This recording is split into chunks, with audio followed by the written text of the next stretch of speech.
Hi, today we're talking about nature, not as a backdrop for travel, but as a system with unexpected heroes, hidden connections, and strange records. Write in the comments from which city you're watching this video. It's nice to gather the channel's geography. Thanks for stopping by. I appreciate your time and attention. May your day be light and kind, and your mood as stable as an evergreen forest after rain. Let's break down the facts one by one, concisely, accurately, without being tedious, but with respect for the details. A single fact. A lonely turtle became the symbol of an entire archipelago and lost the race against time. Lonesome George from the Galapagos, the last of the Chelonoides abingdoni species, lived like a future exhibit for a museum of extinct creatures. In plain sight, under protection, yet still against the clock. He was found in 1971 on Pinta Island. A low-domed shell, a periscope-like neck, and a gaze carrying the slight wariness of a long life. He weighed around 80 to 90 kilograms, 175 to 200 pounds, and his shell measured about 1 meter, around 3 feet. For decades, scientists tried to find him mates from related species. There were courtship rituals, there were egg-laying attempts, but the eggs remained unfertilized. Nature is sometimes stubborn in its precision. Behind this private drama lies a map of major human errors. Introduced goats trampled Pinta, depriving the turtle of food. And even when the goats were removed, time had run out. George died in 2012, and that date became not just a piece of news, but a reminder. Extinction is a process that is long unseen, and then, suddenly, it's too late. Since then, hybrids have been sought in the archipelago, and chances of bringing back the species debated. But the most honest lesson is this: rare species cannot be saved individually. Their home, the ecosystem, must be fixed while not just the names, but also the verbs are still alive. If this story has stirred memories of other unseen solitaries, write about them below. Let's compile a support catalog. And please, subscribe, like, and leave a comment. It helps promote such topics and shows that they matter to you. Thank you for watching and not passing by. Second fact. The forest talks sounds like a fairy tale until you see the diagram of the underground pipeline. It's a mycorrhizal network, the finest fungal threads connecting the roots of different trees into a common exchanger of carbon and signals. The diameter of hyphae is about 2 to 5 micrometers, 10 to 30 times thinner than a human hair. But their total length in a teaspoon of soil can reach kilometers, literally miles of wiring in the volume of a small cube. Experiments with carbon isotopes have shown neighboring trees can transfer a share of their salary, sugars from photosynthesis, to each other, especially when one is in the shade and the other in the sun.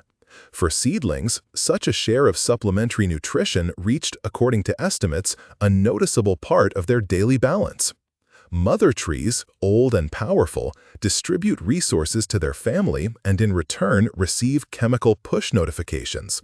Insect attack, drought, damage, and neighbors activate their defense mechanisms, prematurely synthesize bitter substances, alter water metabolism. Details are debatable. What exactly? Carbon, nitrogen, signaling molecules, and in what volumes flows through the network depends on the fungus species, humidity, and season. There is no pure telepathy, but there is dense logistics.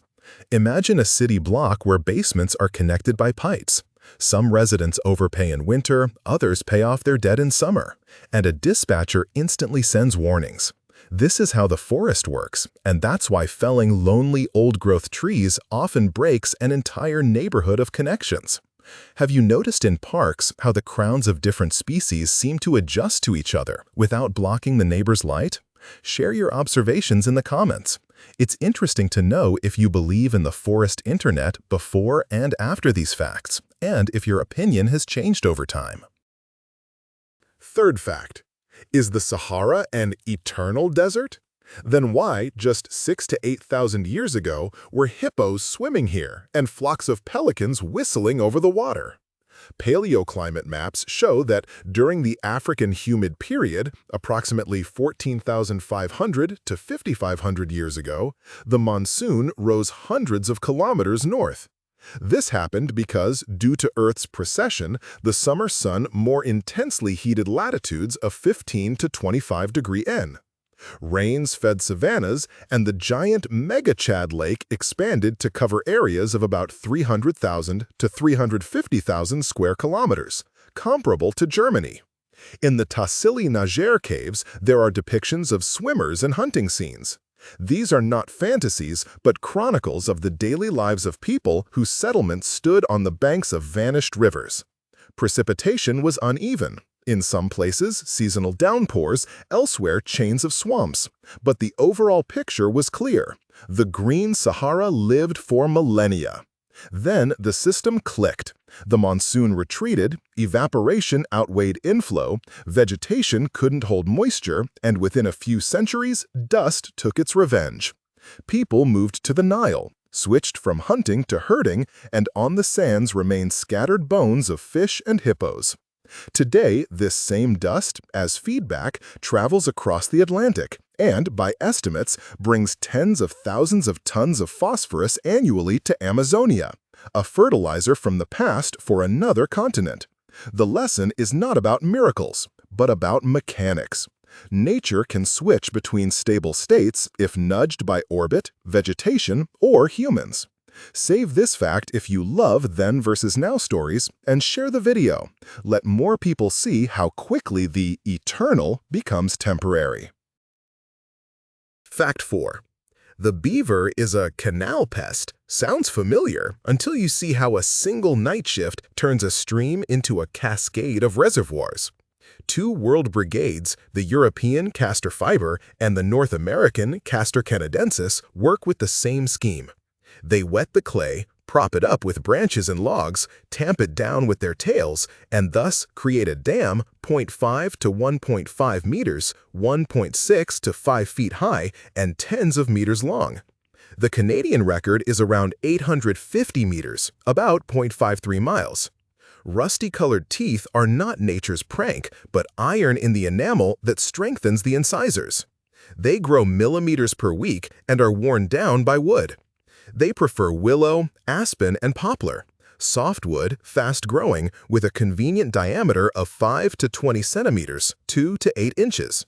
The lodge is a thermos house. Entrances are underwater, while inside there is a dry chamber where fur and warm air maintain stability when the outside is frozen. Ponds dampen floods, raise groundwater levels by tens of centimeters, settle silt, create cold water refrigerators in heat, and shelters for fry, frogs, muskrats, and otters.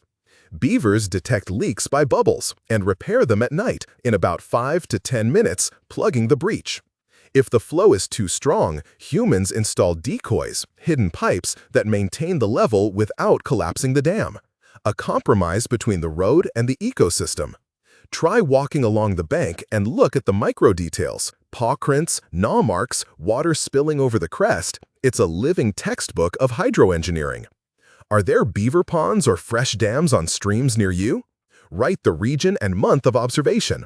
We'll create a mini-map of the nocturnal masters. Fifth fact. Amazonia, the lungs of the planet, sounds striking, but leads us astray. Myth.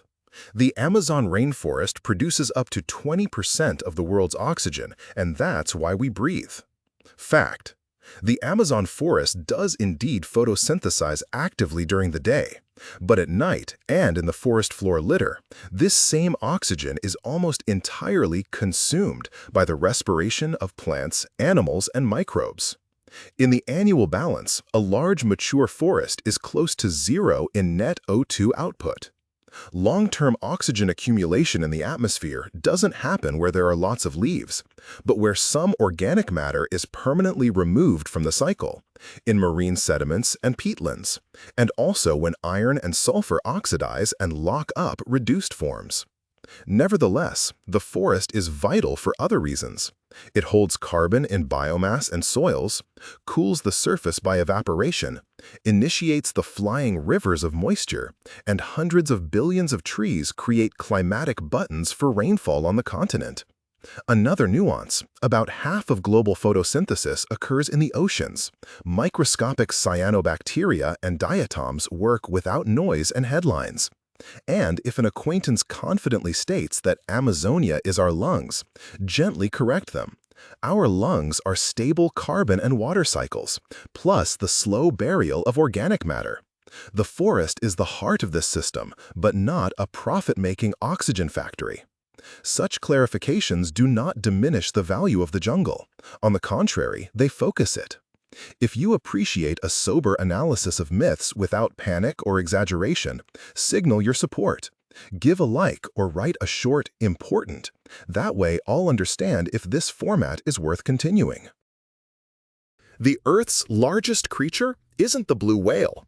It lives quietly beneath our feet, and in autumn pretends it's just honey mushrooms coming up.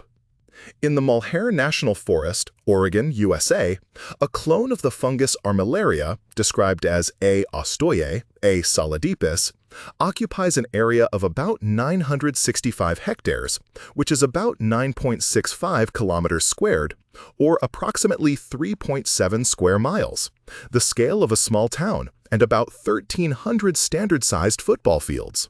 Genetic analysis revealed that beneath the carpet of pine needles lies a single organism, a unified identity, not a scattering of neighbors. The main body is the mycelium, whitish threads and dark rhizomorph, cords millimeters thick, which creep through soil and wood centimeters and meters per year, drilling through bark and depriving trees of water. The fruiting bodies, the familiar honey mushrooms, are merely seasonal signs. The host itself is a network estimated to be thousands of years old. The Armillaria genus also has its shadow play. In some species, the mycelium emits a faint green glow, the foxfire, a reminder that the forest breathes even in darkness.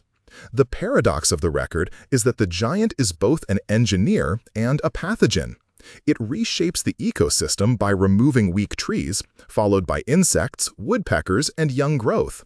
Next time you see a stump with a fan of white veins, look closely.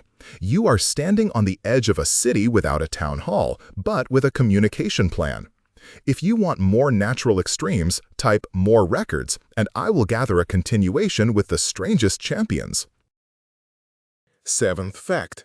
Try translating one short Japanese word, komorebi, into Russian, and you'll understand that language sometimes teaches us to observe. It means sunlight dappling through leaves, and after it, the forest seems to shift focus. You notice the geometry of branches, the rhythm of wind, the grain of light. In science, there's its own poetism, petrichor, the smell of rain on dry earth, a term proposed in the 1960s. Behind it hides geosmin, a molecule produced by soil actinobacteria. The human sensitivity threshold is tiny fractions of a nanogram per liter, meaning practically traces. A raindrop hitting dust kicks up myriad bubble aerosols, and the smell switches on instantly. In other lands, nature shares names for winds.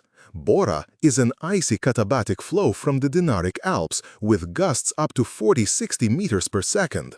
Sirocco is a hot, humid messenger from the Sahara.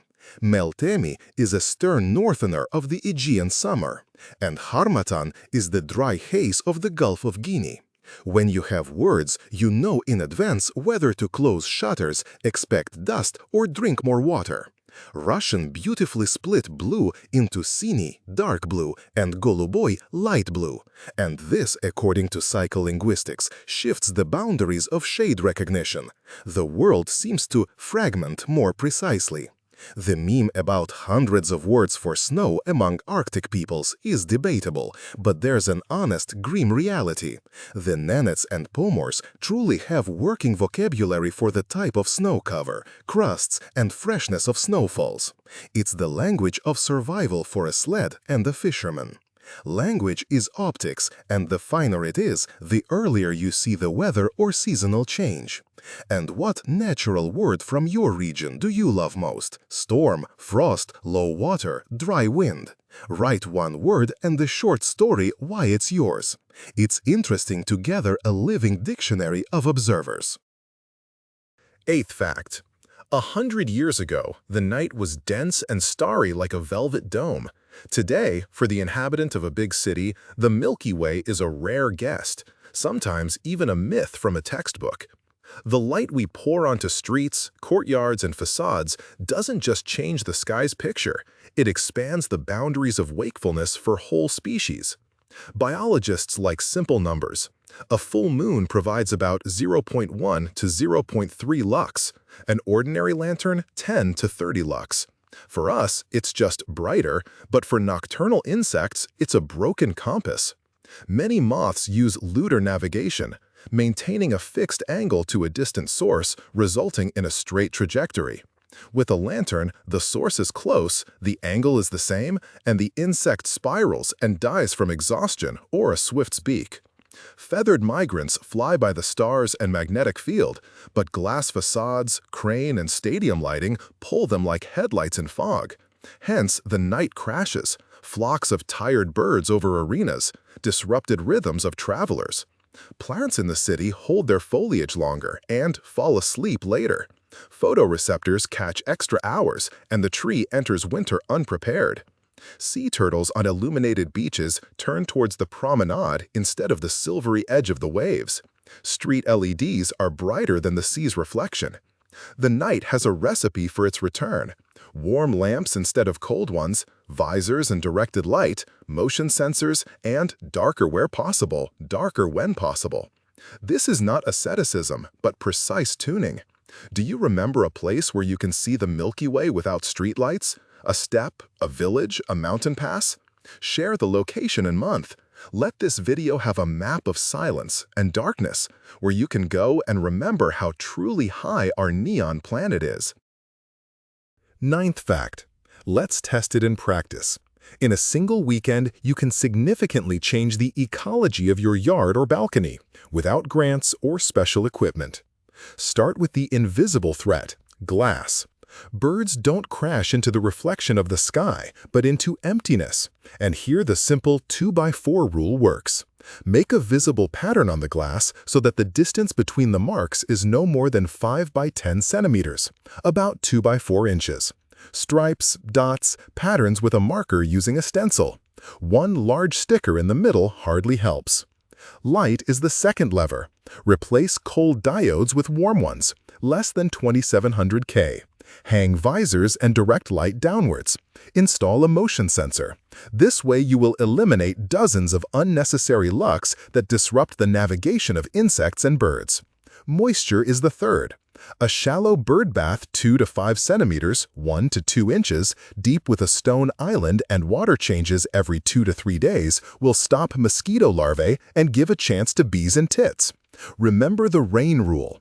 1 millimeter of precipitation on a 10-meter square roof is 10 liters, about 2.6 gallons. And a downpour of 10 millimeters on a 40-meter roof will give you 400 liters, about 105 gallons for watering. Plants are the fourth. Plant a nectar ladder according to the season. Early spring, crocuses and lungwort. Summer, cornflower and lavender. Autumn, aster and sedum. Add berry bushes, rowan or viburnum, and you will feed both pollinators and thrushes. Lawn is the fifth. Leave at least 20% of the area unmowed for 3 to 4 weeks, and you will instantly increase insect diversity. Use dry leaves as mulch, 5 to 7 centimeters, 2 to 3 inches. This is moisture, shelter, and soil life. For wild bees, bunches of hollow stems 15 to 20 centimeters long and a wooden hotel with holes 3 to 8 millimeters and depth 10 to 15 centimeters, 4 to 6 inches, with a blind back wall and a roof from rain are suitable. Change modules once a year to avoid breeding parasites. And also, pile up a hedgehog bonfire of palm-thick branches by the fence. This is a warm winter room for many neighbors. Save this mini checklist and mark one item you are willing to do this week. After 7 days, write a short report. What worked best and why? Imagine a thunderstorm that turns on like a billboard and can operate almost every night. This is not a myth, but a phenomenon on Lake Maracaibo at the mouth of the Catatumbo River, Venezuela. Here, the topography turns the atmosphere into an instrument. Warm, humid air rises over the shallow lake, and the Andes mountain ranges brace it from 3 sides. Meeting winds, evaporation, and strong convection create a conveyor belt of cumulonimbus clouds. According to observations and satellite data, the show runs for hundreds of nights a year, often 200 plus, even closer to 250 to 300 for 8 to 10 hours straight, with series of up to dozens of flashes per minute. The lightning density here is among the highest on the planet, measured in hundreds of discharges per square kilometer per year. From a distance, it resembles a silent lighthouse. The storm pillars mainly shine within the clouds, and the thunder gets lost in the distance. Sailors called it the Fado de Maracaibo and set their course by the soundless flash wall. There's a beautiful hypothesis about additional fuel, swamp methane from the delta, but its role is debatable. It's primarily air circulation and humidity that matter, not the combustible gas as such. In dry years and during El Niño, the show quiets down. In rainy ones, it flares up. Thus, climate and relief turn one switch. Such a record has a flip side. Lightning produces nitrogen oxides, NOx, and local air chemistry changes. The thunderstorms both burn and fertilize. Have you seen rare skies, the aurora borealis, halos, fire rainbows, or the sea glowing at night? Share your witness shot. And if this series has been useful and lively, support the channel, subscribe, like, and leave a comment. Thank you for your time and attention.